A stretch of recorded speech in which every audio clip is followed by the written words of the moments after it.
Las articulaciones sinoviales forman parte de las articulaciones estructurales y son conexiones entre componentes esqueléticos que se encuentran separados por una estrecha cavidad articular. Tienen una capa que generalmente es cartílago hialino, el cual cubre las superficies articulares de los elementos esqueléticos. Las articulaciones sinoviales tienen una cápsula articular conformada por una membrana sinovial interna y una membrana fibrosa externa. La membrana sinovial se fija a los márgenes de las superficies articulares entre el cartílago y el hueso y envuelve la cavidad articular.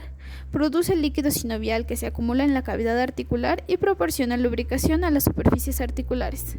Fuera de las articulaciones se forman bolsas sinoviales o vainas tendinosas. La membrana fibrosa está formada por tejido conjuntivo denso y rodea y estabiliza la articulación. Partes de la membrana fibrosa pueden verse engrosadas para formar ligamentos que estabilizan aún más la articulación. Articulaciones en pivote. Permiten el movimiento en torno a un eje que atraviesa en sentido longitudinal la diáfisis del hueso. Regula la rotación, por ejemplo, la articulación atlantoaxial. Articulaciones en bisagra permiten el desplazamiento en torno a un eje transversal a la articulación. Regulan movimientos de flexión y extensión, por ejemplo, la articulación humerocubital. Articulaciones silla de montar permiten el movimiento en torno a dos ejes que se hallan en un ángulo recto uno respecto del otro. Su nombre se debe a que las superficies articulares tienen forma de silla de montar. Regulan movimientos de flexión, extensión, abducción, aducción y circunducción.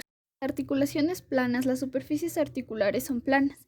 Esto permite movimientos de deslizamiento entre dos huesos, por ejemplo, la articulación acromioclavicular. Las articulaciones condíleas permiten el movimiento en torno a dos ejes que se hallan en ángulo recto uno respecto del otro. Regulan movimientos de flexión, extensión, abducción y circunducción, por ejemplo, la articulación de la muñeca. Las articulaciones esféricas permiten el movimiento en torno a múltiples ejes. Por ello regulan movimientos de flexión, extensión, abducción, aducción, circunducción y rotación, por ejemplo, la articulación de la cadera. Articulación móvil entre los huesos de la cabeza. Está formada por el cóndilo de la mandíbula con la cavidad glenoidea y el cóndilo del hueso temporal. Entre ellos se encuentra el disco articular. Por encima y por debajo de este disco existen cavidades sinoviales. Esta articulación permite a la mandíbula ejecutar movimientos como apertura y cierre, protrusión y retrusión y movimientos laterales. La articulación del hombro es esférica y multiaxial. La cavidad glenoidea se articula con el húmero gracias al manguito rotador, que es un conjunto de músculos que conecta la escápula con la cabeza del húmero. Del mismo modo, el ligamento coracohumeral y glenohumeral son ligamentos intrínsecos que aumentan la estabilidad de la articulación.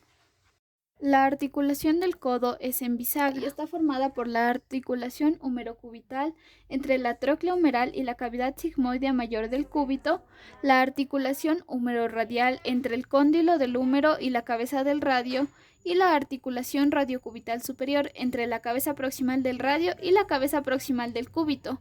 Está formada por el ligamento colateral cubital, el ligamento colateral radial y el ligamento cuadrado. La articulación de la cadera es una articulación esférica y se encuentra entre la cabeza del fémur y el acetábulo del hueso coxal. Tres ligamentos refuerzan esta articulación: el ligamento iliofemoral, el ligamento pubofemoral y el ligamento isquiofemoral. Estos tres se orientan de forma espiral alrededor de la articulación, de manera que se tensa cuando la articulación se extiende. La articulación de la rodilla presenta dos superficies articulares y se clasifica en biaxial y condílea. Los cóndilos del fémur, la superficie rotuliana del fémur, la carilla articular de la rótula y los meniscos femorales amortiguan el choque entre fémur y tibia. La cápsula articular es grande y laxa y se une a los meniscos. El ligamento cruzado anterior se encarga de la extensión de la rodilla y el cruzado posterior de la flexión de la rodilla. La articulación del tobillo es una articulación en bisagra y está formada por tres huesos: el peroné, la tibia y el astrágalo. Los dos primeros forman una bóveda en la que encaja el tercero. El astrágalo se apoya sobre el calcáneo y aquí se soporta la mayoría del peso. El astrágalo también se articula con el escafoides y el cuboides, situados en la zona interna y externa del pie respectivamente. Entre el escafoides y la línea formada por los metatarsianos están las denominadas tres cuñas. La cápsula articular envuelve la articulación y crea un espacio cerrado que ayuda a los ligamentos en su misión de estabilizar. El ligamento deltoides sale de la punta del malleolo interno y sujeta la cara interna del tobillo.